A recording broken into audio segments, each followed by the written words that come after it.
Hi, welcome back to my channel. This is Kitsamus and we're going to be attaching the motor plate, the gear guard and building up the slipper clutch. And this is step 4, using components from bag 6. So starting off with the motor plate, which is a beautiful anodised component. I'm going to fit the 2 countersunk screws and then the gear guard is going to locate onto those screws, and then we're just going to put that over the top of the lay shaft. Just get those threads started.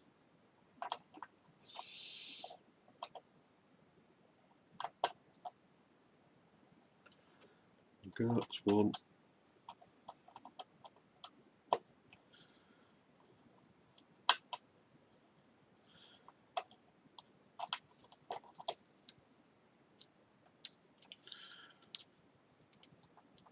It all locates nicely. It's just me. I'm a bit of fingers and thumbs at the moment. There we go. Everything's sitting flush.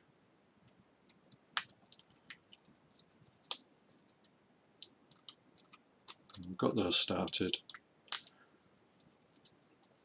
and then we've just got a third one to insert into the bottom hole, and now I'm just going to tighten those all down, and that's just going to hold the lay down motor plate in place.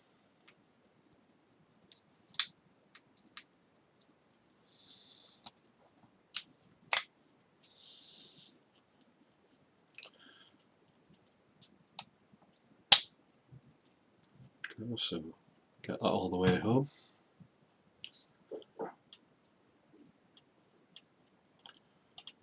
And the countersink fits nice and flush. Tighten up the other 2, and then we'll assemble the Octalock slipper.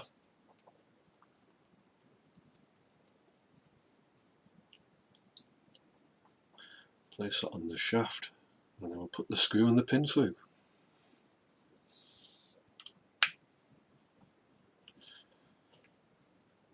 Okay, so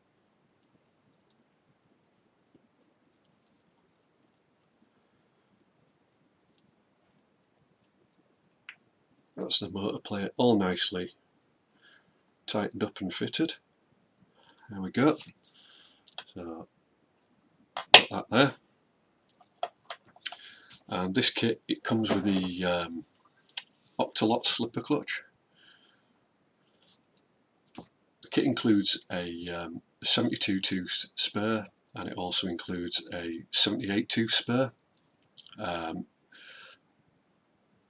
You should have some instructions with whichever motor you fit in, and it'll recommend what gear ratios you should use. At the back of the manual there is a table which shows you with various reedy motors, and it also tells you the final drive ratio.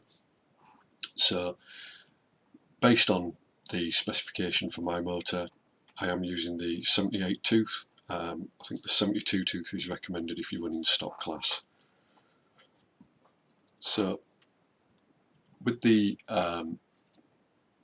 thicker locating tabs on the outside, I'm going to place the Octalock slipper pads over, and they've got these 8 tabs that hold them in place.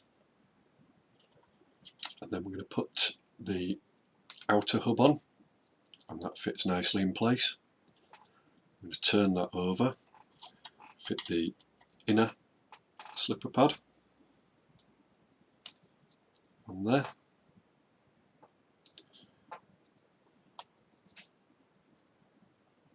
and put the inner slipper, and then I'm going to pass the screw through, and that screw has got a pin, that's just going to hold it in place when we fit it. That's quite tight, is that pin. Let's see if it's any easier on the other side.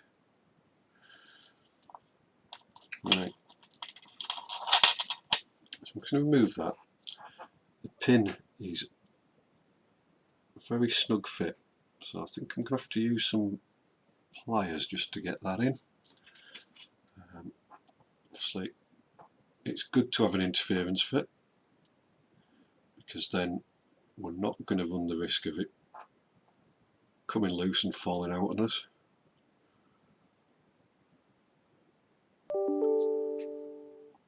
Okay, so in place, just drive it through.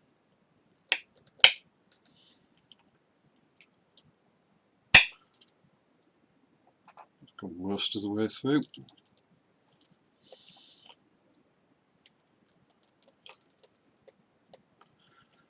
Try and make sure it's protruding evenly either side.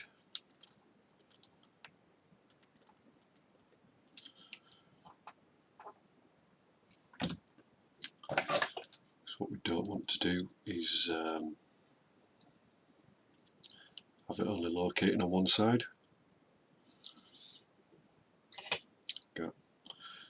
I'll just adjust that off camera. So put the slipper back together. Make sure that the pads locate in the tabs. Put the spline on, and then we can put the screw all the way through there with a pin in it,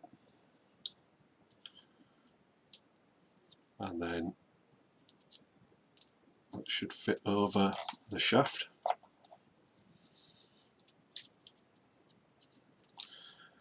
And may just need to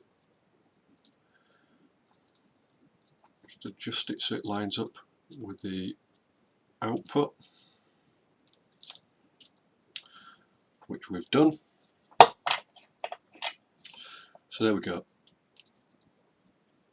I'm just going to get a little block with a hole in it, place the shaft over and knock that through off camera, and then the next step